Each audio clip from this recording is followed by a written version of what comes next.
everyone, welcome to our channel. Today we are going to start section 9 of CPC, Civil Procedure Code. Section 9 talks about jurisdiction of civil courts, means what is their power, what is the scope of civil courts, and what matters they can handle. Right now we will see only the basic principle of jurisdiction under section 9. Section 9 is very important, that's why I'll discuss it in parts and we will see different sessions of it. So in this session today we will just discuss about the basic principle of jurisdiction. क्या होता है बच्चे jurisdiction? ध्यान से देखिएगा. For example आपके पास कोई case है, case is related to any cause of action and that has a matter in issue. मैंने आपको बहुत डिटेल में अच्छे से करवाया मैटर इन इशू क्या होता है, सोल पर्पस जिसके ऊपर एक कॉज ऑफ एक्शन अराइज होता है. देन मैटर इन इशू है तो ये एक स्पेसिफिक नेचर का होगा. It is of specific nature. Specific nature बच्चे like it could be about money, कितनी अमाउंट की मनी है, या it could be a dispute between two person, right. It could be about a marriage. So there is a different nature of every case. Right now we will see it is of specific nature. If it is of specific nature it will be related to specific court only. ठीक है, उसी court से related वो होगा matter, right. जैसे जो small courts होती हैं उनमें matter related to promissory note हो गया या मनी डन फॉर वर्क हो गया. So there is a limit set by our statute of different courts कि कौन सी कोर्ट में कौन सा मैटर जाएगा, तो वो रिलेटेड कोर्ट में ही वो मैटर चला जाएगा.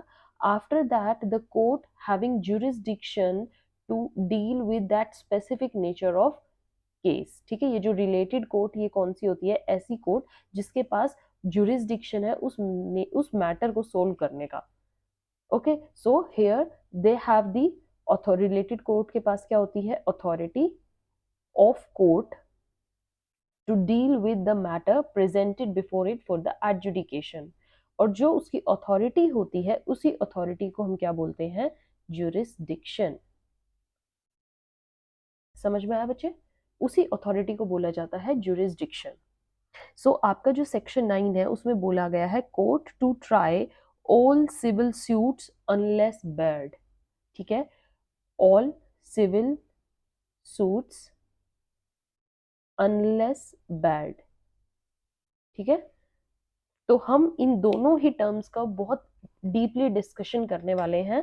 राइट नाउ क्या है, सिविल कोर्ट जो होती हैं they shall have a jurisdiction to try all suits of civil nature. ठीक है, इनके पास जो सिविल कोर्ट्स होते हैं उनके पास सिविल नेचर के ही जो मैटर्स हैं वही आते हैं एडजुडिकेशन के लिए. If I got a suit of civil nature then the civil court having the jurisdiction is to try that.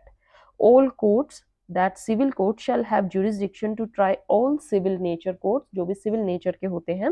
So if I go court I shall have to try and every suit in civil court only.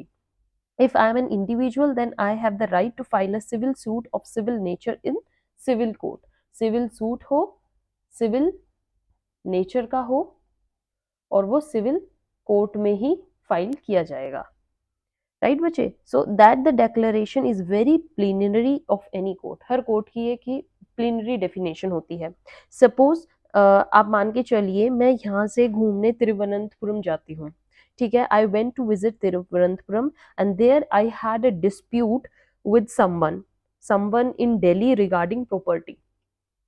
सो जो defendant है, defendant is residing in Delhi. Suppose the person A, मान के चलिए मैं ए हूँ और B, मेरी B से लड़ाई होती है और जो बी है वो कहाँ से है? दिल्ली से है, और हमारी एक प्रॉपर्टी को लेकर डिस्प्यूट हो जाता है. एंड अब आगे क्या है, जो डिफेंडेंट है वो रहता तो दिल्ली में ही है, working in business also in Delhi, and जो प्रॉपर्टी है वो भी दिल्ली में ही है. So he doesn't have to do anything with Thiruvananthapuram. उसका तो कोई रोल नहीं है तिरुवनंतपुरम, वो तो प्लेस है जहाँ पे डिस्प्यूट अराइज हो गया. But I am a person who has the right to file the civil suit, then I file the suit at Thiruvananthapuram.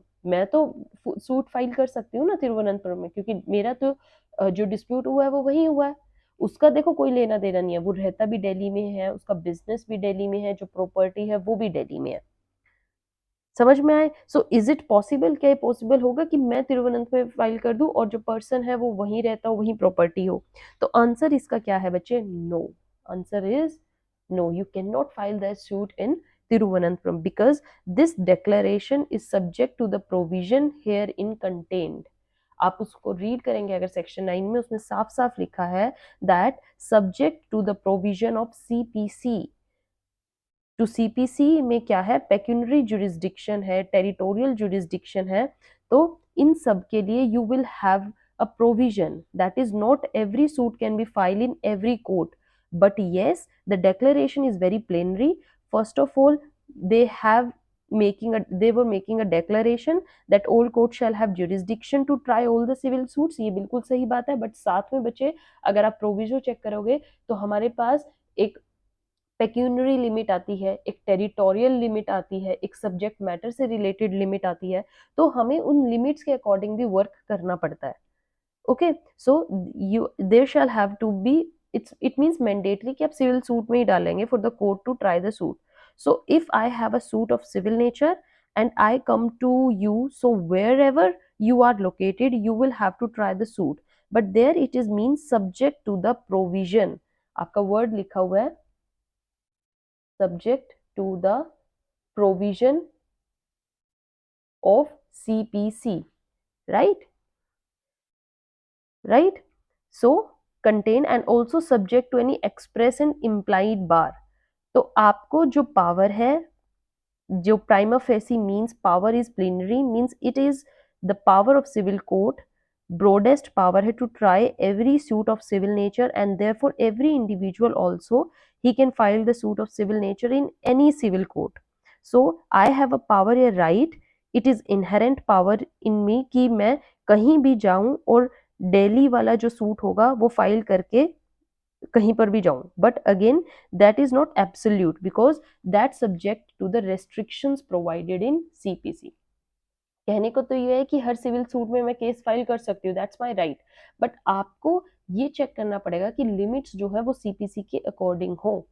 तो मैं सूट फाइल कर सकती हूँ, बट मुझे वो फाइल करना पड़ेगा नियर अबाउट जुरिस्डिक्शन में, in near about courts of Delhi, right? Prima facie जो डिक्लेरेशन है वो वेरी ब्रॉड है कि हर सिविल कोर्ट के पास हर सूट सिविल नेचर को फाइल करने की पावर है, लेकिन इसलिए कोई भी अगर सूट सिविल नेचर का है तो किसी भी कोर्ट में जाकर सूट फाइल कर सकते हो, ये इनहेरेंट राइट है।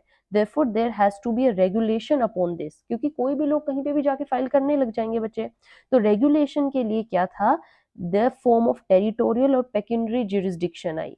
टेरिटोरियल मतलब आपको टेरिटरी के हिसाब से उसको डालना पड़ेगा, and that is in the provision of CPC, and there are other some laws also which put an express bar। bar मतलब आपको वो करने से रोकते हैं, क्या करने से? Upon jurisdiction of civil court, मतलब आपको उस लिमिट को ध्यान में रखना पड़ेगा। जो लिमिट सेट है सीपीसी की, वो सेट जो की गई है उसके अकॉर्डिंग ही आप सूट फाइल कर सकते हैं। ठीक है बच्चे, राइट? तो जुरिस्डिक्शन लिमिट क्या होती है? वो लिमिट्स जो है गवर्नमेंट फिक्स करती है। कोर्ट क्या होते हैं? उन स्पेसिफिक नेचर के ही केसेस को हैंडल कर सकती है। ऐसा नहीं है कि आप पर्टिकुलर पर्सन को परेशान करने के लिए कहीं पर भी सूट फाइल कर देंगे, नो। सिविल नेचर का केस आपको सीपीसी के ही प्रोविजंस के अकॉर्डिंग देखना पड़ेगा। So this entire being together subject to the provision of CPC and subject to the other law which put in that kind of express और implied bar upon the jurisdiction of the court. ठीक है, मैं आपको अब थोड़े case लो, judgements लो करवाती हूँ, famous judgements हैं, ताकि आपको एग्जाम्पल समझ में आए। ठीक है बच्चे, the first famous judgment was Abdul Gafoor and another versus state of Uttarakhand. ठीक है, 2 जजेस स्टेटमेंट थी बच्चे। इसमें क्या किया गया था? एक और आपका केस था साथ में, that is RSRTC and another, याद आ गया मुझे, वर्सेस बाल मुकुंद बिरवा। तो ये 2 केसेस थे, और इनमें क्या था? In both these cases it was held that in light of the maxim ubi jus ibi remedium, मतलब there has to be a mechanism of enforcement of relief in all cases where there is a right there is a remedy. हमने यही पढ़ा था बच्चे। So section 9 provides the right to file a suit to every individual, हर individual suit file कर सकता है। Every civil court has an inherent jurisdiction to try all civil suits of civil nature, and similarly and thus every individual has an inherent right to file a suit of civil nature. ठीक है बच्चे? So the jurisdiction of civil court is plenary and no unnecessary restriction can be read upon such jurisdiction. The jurisdiction will be restricted only to the extent provided in CPC. और कोई आपका बार नहीं है, कोई restriction आप outer apply नहीं कर सकते, सिर्फ वही रेस्ट्रिक्शन जो अंदर CPC के प्रोविजो में गिवन है. Okay, so the burden of proof, a lack of jurisdiction of the court would lie upon the party who contains that the court doesn't have jurisdiction. ठीक है, देखिए सारी कोर्ट्स के पास जुरिस्डिक्शन है, जो पार्टी ये कहेगी कि इस पर्टिकुलर कोर्ट के पास जुरिस्डिक्शन की पावर नहीं है, तो burden of proof is only on them to prove that thing. ठीक है, उनको प्रूव करना पड़ेगा कि हाँ एक्चुअल में इस कोर्ट के पास जुरिस्डिक्शन की पावर नहीं है. Court itself decides whether it has jurisdiction और नॉट. कोर्ट भी खुद डिसाइड करती है कि हमें ये मैटर लेना चाहिए कि नहीं लेना चाहिए, वो खुद भी पास कर देते, क्यों बर्डन लेना. Okay, so one another judgment was Gangabai versus Vijay Kumar. इसमें क्या था बच्चे, अपार्ट फ्रॉम जो भी मैंने अभी प्रीवियस जजमेंट में बताया है, it was held in this case that it is not needed that law should confer distinctly or right upon the party to file the civil suit. Okay, the right to file a civil suit, right? The rather क्या होना चाहिए, the right to file a civil suit per se lies in the individual. It is inherent in him by the virtue of section 9. Okay ये आपको particularly यही section नहीं कहता है कि आप कहीं पे भी सूट फाइल कर सकते हैं. नो, आपका एक खुद का ही एक राइट है कि जब भी आपका कोई राइट हार्म होता है you can file a suit. Okay, another landmark judgment was Uniclever laboratories limited versus Rani Devi and another. ये भी 2 जजेस बेंच थी बच्चे. इसमें जजमेंट क्या डिलीवर की गई थी, first the general rule is that civil court has jurisdiction upon all suits. ये हमारी जनरल क्लोज है, बेसिक प्रिंसिपल है कि हर सिविल कोर्ट के पास हर सिविल नेचर का केस हैंडल करने की पावर है. Next, any provision which is restricting such jurisdiction और या excluding such jurisdiction shall be strictly interpreted. आपको उसको स्ट्रिक्टली उसका मीनिंग देखना पड़ेगा कि वो एक्चुअल में सही बात ही कह रहा है.